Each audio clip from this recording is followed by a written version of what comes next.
여러분 안녕하세요. 정말 오랫동안 시장에서 찬밥 신세였잖아요, 한국은행주가. 그런데 이게 갑자기 엄청 뜨거운 감자로 떠올랐습니다. 도대체 왜 다들 갑자기 은행주를 다시 쳐다보는 걸까요? 그리고 이 안에 진짜 숨겨진 기회가 있는 건지 오늘 한번 제대로 짚어보겠습니다. 자, 바로 본론으로 한번 들어가 볼까요? 얼마 전에 하나증권에서 보고서가 하나 나왔는데 이게 아주 강력해요.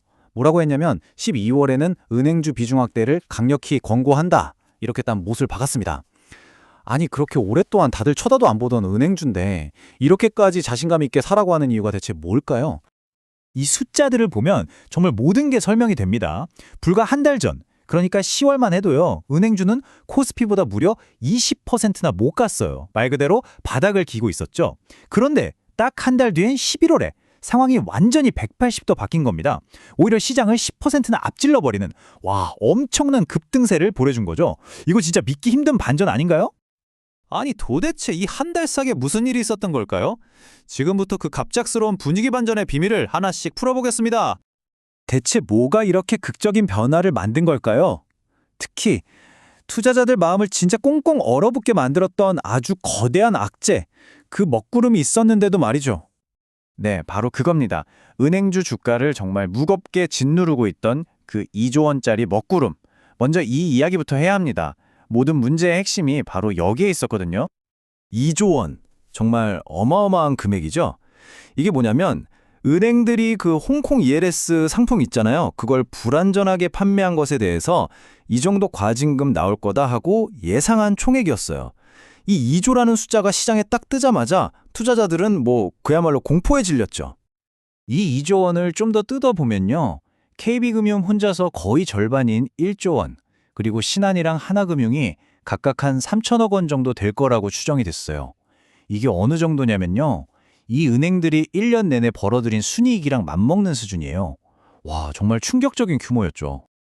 그런데 말입니다. 바로 이 지점에서 시장 분위기를 완전히 뒤집어버린 반전의 열쇠가 등장합니다.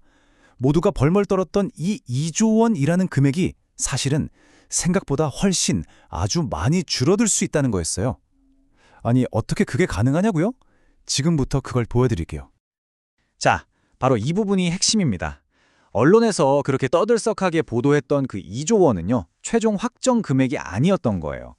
뭐랄까, 우리가 물건 살 때 붙어있는 정가 같은 거죠. 아직 아무런 할인이 적용되지 않은 협상을 시작하기 위한 최대 금액이었던 겁니다. 이 절차를 한번 같이 보시죠. 일단 최대 이만큼 나올 수 있습니다 하고 통보를 해요.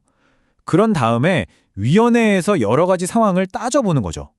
그런데 여기서 진짜 놀라운 포인트가 나옵니다. 은행이 내부적으로 얼마나 잘 관리하고 노력했느냐에 따라서 이 과징금이 무려 75%까지 깎일 수 있다는 거예요.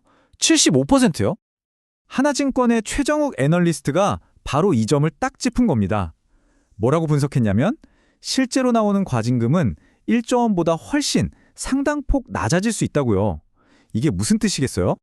시장을 짓누르던 가장 큰 공포가 어쩌면 그냥 허상일 수도 있다는 강력한 신호였던 거죠. 자, 이렇게 가장 큰 먹구름이 서서히 걷히기 시작하니까 그 뒤에 꼭꼭 숨겨져 있던 은행주의 진짜 매력, 그 숨겨진 보물이 드디어 모습을 드러내기 시작하는 겁니다. 그 보물의 첫 번째 단서는 바로 이 숫자입니다. 0.6배. 이게 PBR, 그러니까 주가 순자산 비율이라는 건데요. 이게 1보다 낮으면 회사가 가진 재산보다도 주가가 싸다는 뜻이거든요.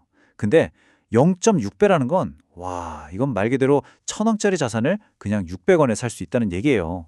40% 폭탄세를 하고 있는 거죠. 이건 저평가도 아니고 그냥 극심한 저평가 상태인 겁니다. 이런 엄청난 저평가 매력에다가 또 다른 보물이 하나 더 있습니다. 바로 배당이죠. 마침 배당 소득에 대한 세금 부담은 줄어들기로 했고요.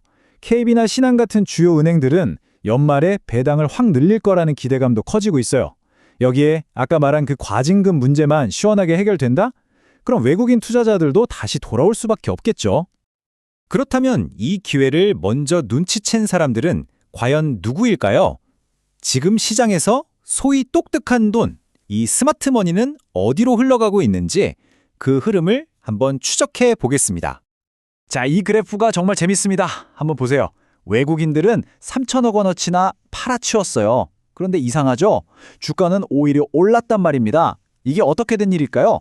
바로 국내 기관 투자자들이 외국인이 던진 물량을 전부, 아니요, 그걸 넘어서 3,340억 원어치를 순매수했기 때문입니다. 국내의 큰 손들이 먼저 움직이기 시작했다는 아주 강력한 신호죠. 그래서 하나증권 리포트는 딱 두 곳을 최선호주로 꼽았습니다. 첫째, KB금융, 실적이 워낙 튼튼하다는 거고요. 둘째, 신한지주, 주주가치 재고, 그러니까 주주들한테 더 빨리 보답할 준비가 됐다는 점을 아주 높게 평가했어요. 보시다시피 구체적인 목표 주가까지 딱 제시를 했죠. 자, 정리해볼까요? 주가를 짓누르던 가장 큰 리스크는 점점 사라지고 있습니다. 그 뒤에 숨어있던 극심한 저평가 상태와 쏠쏠한 배당 매력은 다시 떠오르고 있죠. 이런 지금 과연 한국의 은행주들은 시장의 다른 어떤 종목보다도 가장 매력적인 숨겨진 기회가 될 수 있을까요? 여러분은 어떻게 생각하시나요? 이 질문을 남기면서 오늘 이야기는 여기서 마치겠습니다.